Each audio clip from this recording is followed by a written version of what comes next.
aste honerako eta datotzen egunetako arreta puntu nagusietako bat bihurtu zaigu eta izango da, tradizioa da egun hauetan Iruñara joan eta Iruñako berri jasotzea eta horretarako zaidugu udaletxean bertan Joseba Siron Iruñako alkate jauna, Siron jauna egunon.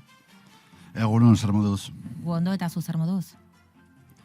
Bueno, ongi, momentuz ongi. Laugarren eguna, Laugarren eguna eta zurrunbiloan sartuta, baina, bueno, momentuz gauzak oso ongi doaz. Iruñako alkateak pilak, bateria, nahi duzu bezala esan, baina nola ditu gaurko egun honetan?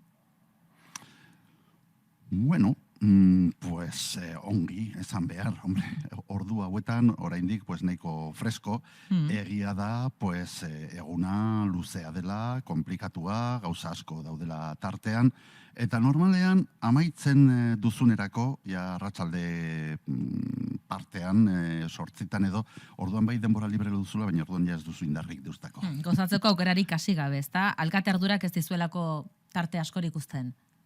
Hori, aurrekoan zuen kide batek galdetu zian aberia zein den alkatearen momentiko den oberena, eta zanien, bueno, pues goizero, deus ez dela gertatu esaten diatenean. Eta gaur zer esan dizute? Bueno, momentuz ez dakigu ongi, ze badakizue batzarra edo biltzen dela 11etan eta hor datu ofizialak emango dizkigute.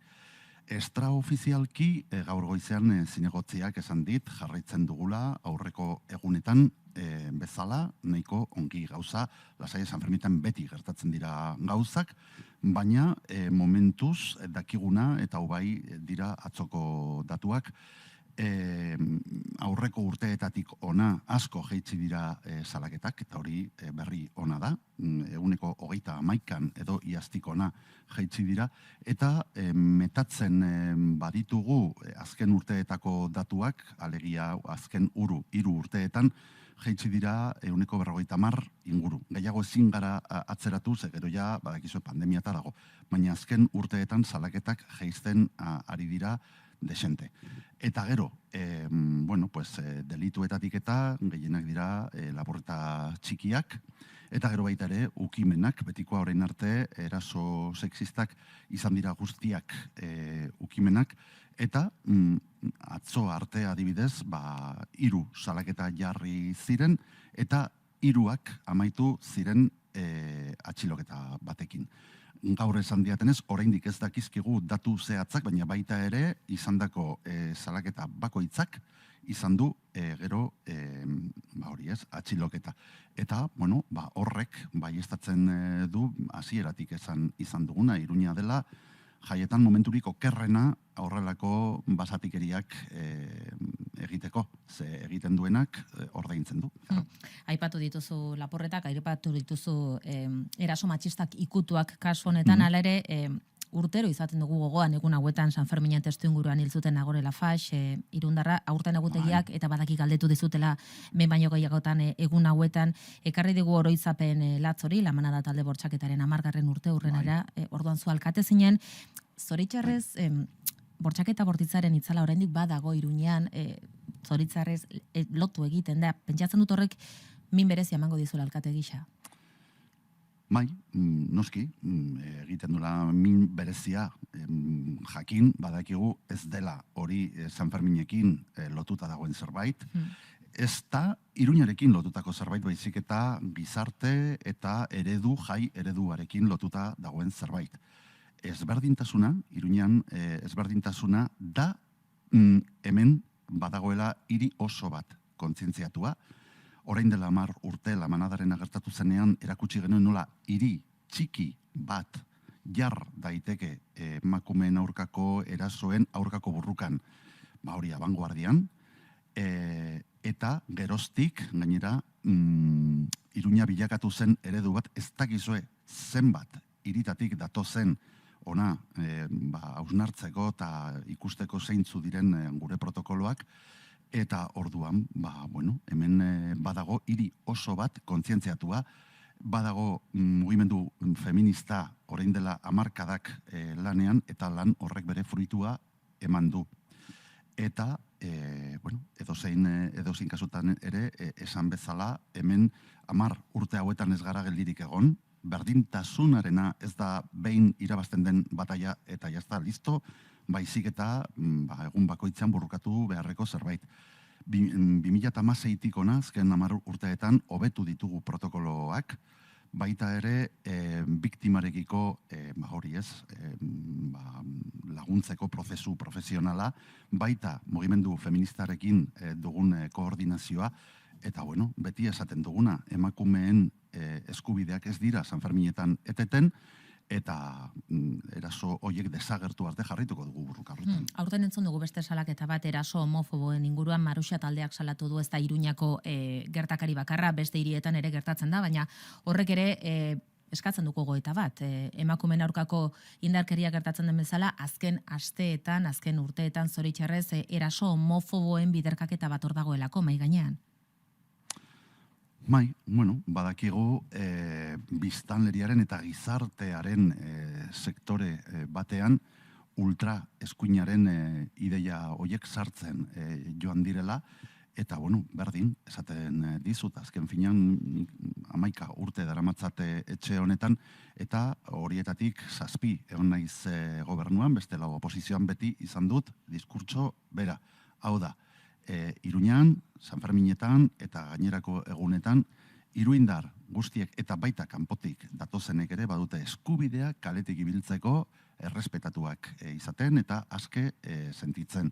Eta horrek balio du, hori ez, guztietarako Iruña, ja ez da 19. mendeko hiri tradizional eta homogeneo ura, Iruña da hiri irekia, badago jende asko, anitza, bai jatorriaren arabera, bai sexu orientazioaren arabera, eta beraz guztiok dugu eskubide bera. Eta horren kontra egiten duenak, aurkituko gaitu bidean. Esan duzu, aipatu dituzu kanpotik etorri direnak labogun baino ez dira pasa, baina baduzue... Eta etxekoak ere bai. Eta etxekoak ere bai. Baina baduzue nola baiteko, ez dakit zenbakirik, kopururik nolakoa izaten ari den parte hartzea, beste urteekin alderatuta, aurtengo Sanferminena? Momentuz ez, guk datu akumulatibo horiek segurazki 10ean, Ekuadorean edo emango ditugu, 10 da, bihar, hori da. Hori da.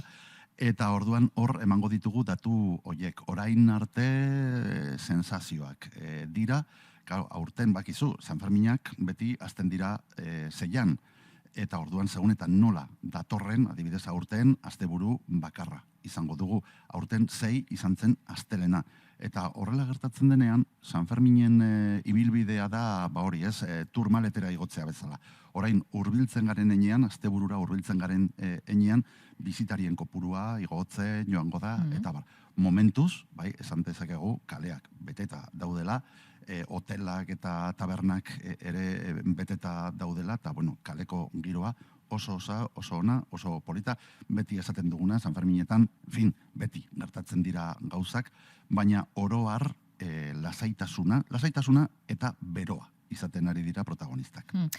Beroarekin kezka izan duzu, egutegia moldatu duzuen neurri batean, hainbat ekitaldi bertan bera utzi lehenengo egunean, gaur ere beroa espero dugu, Iruñean, gaurko egunarekin. Normaldu da egoera, bertan bera utziko dituzu ekitaldi gehiago?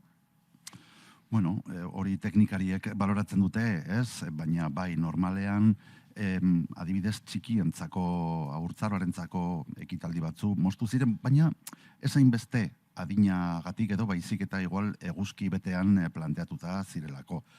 Eta itzalean aguantatu daiteke osongi, baina uztaileko eguzkiak eta Iruñan bapo jotzen du.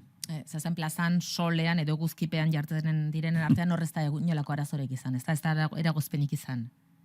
Hor ez omen dago arazorik, ni gazte izan naiz ere eta eguzkitan pasa ditut, hor eguzki zezen plazan ordu asko, eta egia da beti esaten da, eta noski imaginatu nola esaten dudan, baina hor lehenengo parametroa da ongi hidratatzea, eta hor bete egiten da hori. Ongi hidratatzen da eguzkitan dagoen jendea. Hitz egin dezagun entzierro ez dakit gure sensazio ote den, baina iruditzen ari zaigu behintzat lehen entzierro hauek oroar izaten ari direla oso azkarrak. Eta ez dakit horretan akaso zer ikusia Bai. izan dezaken, hartu dituzuen segurtasun neurri berri hauek jendearen parte hartzea nolabait ordenatzeko esango dugu. Zerbait multikausala da, eta gainer ez da urtengo, hau ja urte asko daramatza gerota, ez dakit azkarrago egiten, gerota gertaera gutxiago izaten dira. Aurte betetzen dira 20 urte, Iruñeko karriketan antideslizante edo famatu hori botatzen hasi zenetik. Eta horrek adibidez sortu du, hori ez, zezenak ez direla erortzen, ez da merkadereseko bihurgune horretan ere, normalean zezenak orduan badoaz guztiak elkarrekin, gaur ez, baina normalean joaten dira batera. Nik ezagutu dut, orain dela urte asko, zezenak ja estafeta goikaldean ahoa irekita zijoatzela, eta aurten, azken urteetan, zezenak datoz Iruñera entrenatuta. Hau da, ganaderietan, Andaluzian edo Extremaduran, edo nundik datozen, entrenatu egiten dituzte zezenetarako. Datozen zezenak Iruñera dira atleta batzu ere, eta horrek ere, karri dut, orduan, bai, orain mugitzen ari gara, egunero ikusten duzu, 2 minutu eta zertxobait irauten ari dira entzierroak. Badakit, badirela batzuk, esate dutenak sosoagoak direla, baina sosez hori alkatearentzat da zoragarria. Segurtasunak galdetu dizut, hartu diren neurri horiek, esango zenuke araudi hori eraginkorra izaten ari dela? Bueno, aurten aldatu dira arau batzuk entzierroan sartzeko, batez ere ordua aurreratu zen eta sarbide bakarra jarri zen pizkat kontrola. Ez, bermatzeko goizeko 8 entzierroaren ibilbidean dagoena hor egon nahi duelako delako. Eta baita ere entzierroaren barruan ez dagoela hor, egoteko baldintzetan ez dagoena bermatzeko. Eta, ideia sortu zen entzierroaren maitik, eta berriz, martxan jarri denetik, iritzi ezberdinak eta kritika batzu jasotzen ari gara noski, hemen dena dago baloratzeko, eta ikusten bada batzuk esaten duten moduan, entzierroan parte hartzeko zailtasun gehiegi dagoela, birkontsideratuko genuke, noski. Hala ere ikusten dira oraindik ere kale batzuetan entzierroen edo korrikalarien pilaketa bat, ez dakit astakeria dago esatea Iruñako alkateari, baina mahai gainean egon liteke egunen batean mugaren bat jartzea, kuporen bat jartzea, parte hartzaile kopura ez dadin kopuru batetik harago joan? Numeros clausus edo esaten den bezala ez. Nik uste hori Iruñan pentsa ezina dela. Nire ustea da. Hori behin baino gehiagotan, baita garai batetan esaten zen bakarrik etxekoek egin beharko zutela korrik eta holako gauzak esan izan dira, ni ume nintzenetik. Beti esate izuet gauza bera. Sanferminak sortu ziren modu espontaneoan, berez, jendeak asmatuta, eta Sanferminei utzi behar zaie egan egiten. Enboteiatzeko edo plastifikatzeko saiakera guztiak egon dira, guztiek porrot egin dute. Jende asko dagoela hori, baina egia da, baina horrek baita ere aldatu egin du garai batetan entzierroa zenan espiritua, aldatu da. Dena da evoluzioa. 30 hamarkadan entzierroan korrika egiten zuten guztiak ezagunak ziren haien artean. Gaur, gauza aldatu da, eta kanpotar asko etortzen da, eta nira badira, hasieran ez bezala, orain badira, Iruñera datozen kanpotar asko, eta oso korrikalari onak direnak, gainera. Ongi etorria. Alare badira korrikalari horien artean, arauak urratzen dituztenak, ikusi dugu gaur prensa nola atzo udaltzaingoak esku hartu behar izan zuen, bazegoelako korrikalari bat grabatzeko gailuak erabili izan zituenak. Horrelakoa gertatzen dira oraindik ere? Bai, gertatzen dira, eta isun dotoreak jasotzen dituzte gainera. Beraz, ez da batere gomendagarria, baina bai, oraindik badira, pensatzen dutenak zerbait asmatu behar dutela entzierroaren barruan. Eta normalean, gaizki ateatzen zaiek. Izaten ditu hainbat momentu Sanferminen ospakizun honek, entzierroa da nagusia entako bat, jakina, beste da prozesioa, historikoak izan dira tensiuneak bertan, ez da orduko konturik aurten gertatu, baina entzun ditu gain bat oiu, zure aurkakoak, UPN alderdiaren aurkakoa ere bai, nola bizi dituzu zukune horiek? Horretan utziazue esaten lehenengo eta behin gero eta lasaiagoa dela prozesioa ere. Nirekin doazen aspalditik gainera lanean dauden funtzionario batzuei galdetu nien eta esan ziaten aurtengoa izan dela urteetan ezagututako prozesiorik lasaien. Noski, noizbenka oiuak daudela. Batzu doaz nire kontra, beste batzu doaz upeneren kontra guztioi tokatzen zaigu jasotzea. Eta badu, ez dakit, hemen egontzen garai batetan alkate bat, Javier Txorraut, upenekoa, por cierto, eta esaten zuen gauza horiek soldatarekin doaz. Ez dakit nola esan. Gertatzen dira, gertatuko ez balira, asko zero beto. Nik uste dut gero eta gutxiago gertatzen direla. Baina bitartean, guk politikok egin behar duguna da diskurso bakarra izan, hori bai. Eta galdetzen diguzuenean, eta niri galdetzen diazue askotan gainera, bai oposizioan egonda, baita gobernuan egonda ere, nik beti erantzun bera esaten dut.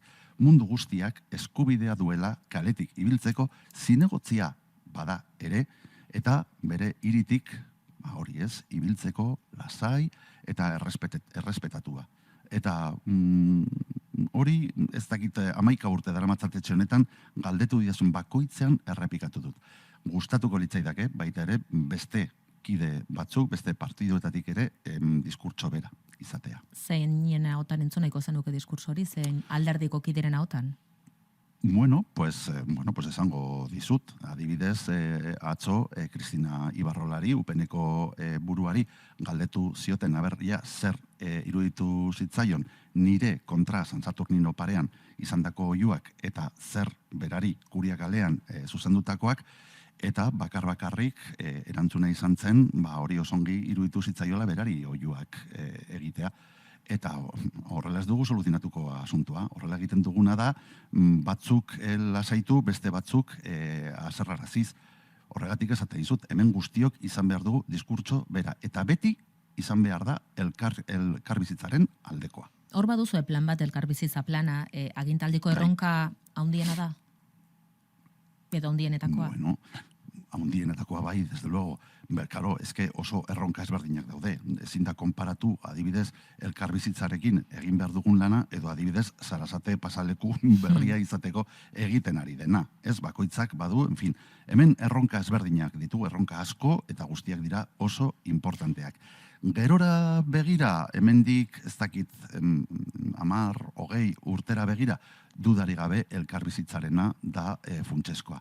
Eta guk elkarbizitza esaten dugunean, noski, ulertzen dugu elkarbizitza modu integralean. Hemen Iruña oso anitza da, lehen esan dizuet, oso anitza da. Hemen anitzak gara jatorriaren arabera, Iruña honetan, ezberdinak dira baita ere ideologikoki, baina baita ere sexu, generoari dagokionez, eta religioari dagokionez baita ere, eta beraz, Iruña da guztiona.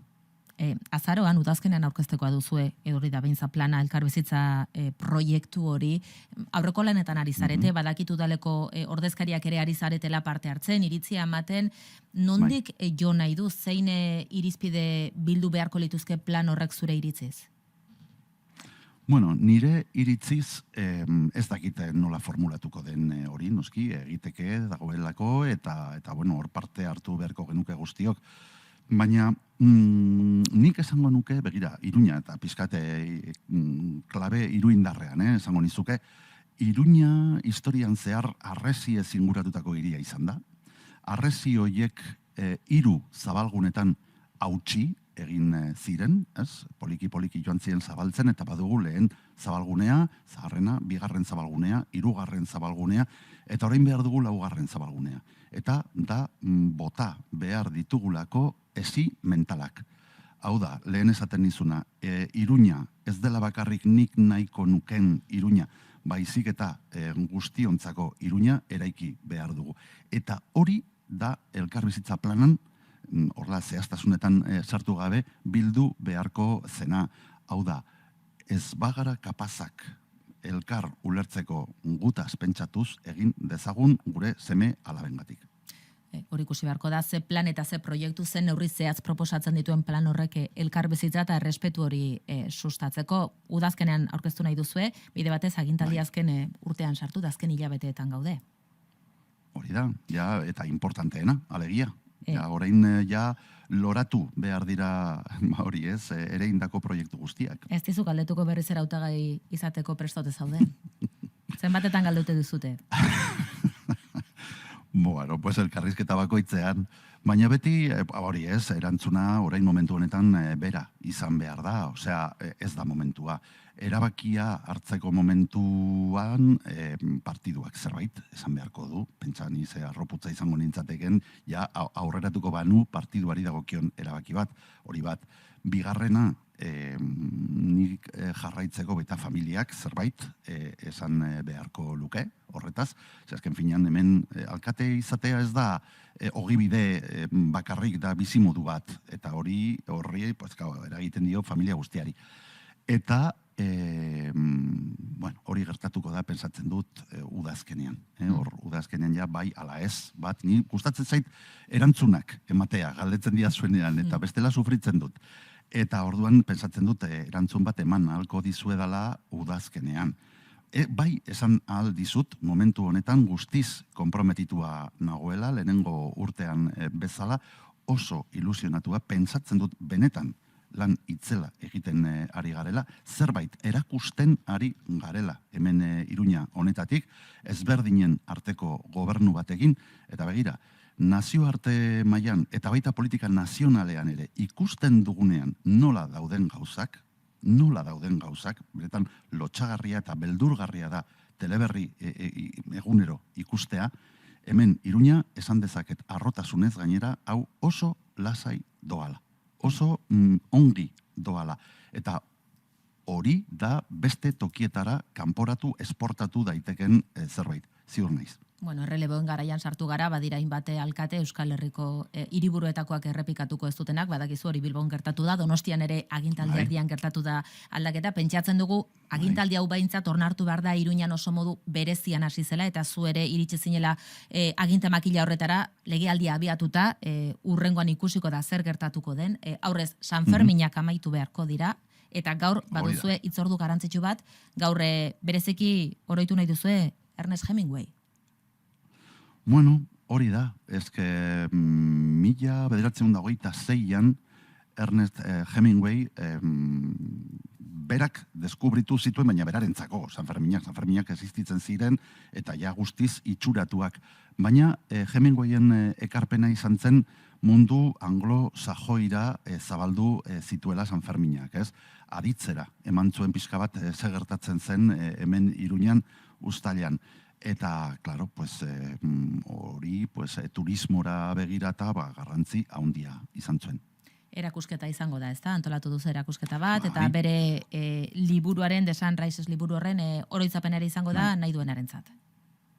Hori da, gaur konbokatua dago da, bere estatua dagoen tokian, Iruña kafetxean, aspaldiko oso zaharra den kafetxean, eta hor egingo diogu omenaldia eta pixka bat oroituko dugu gizon hori. Joseba Siron Iruñako alkatea ondo joan deitezela falta zaizkizun ordu eta egun hauek, eta alduzula hartu denbora gozatzeko eta ingurukoekin ere San Ferminetaz disfrutatzeko nahi duzun arte.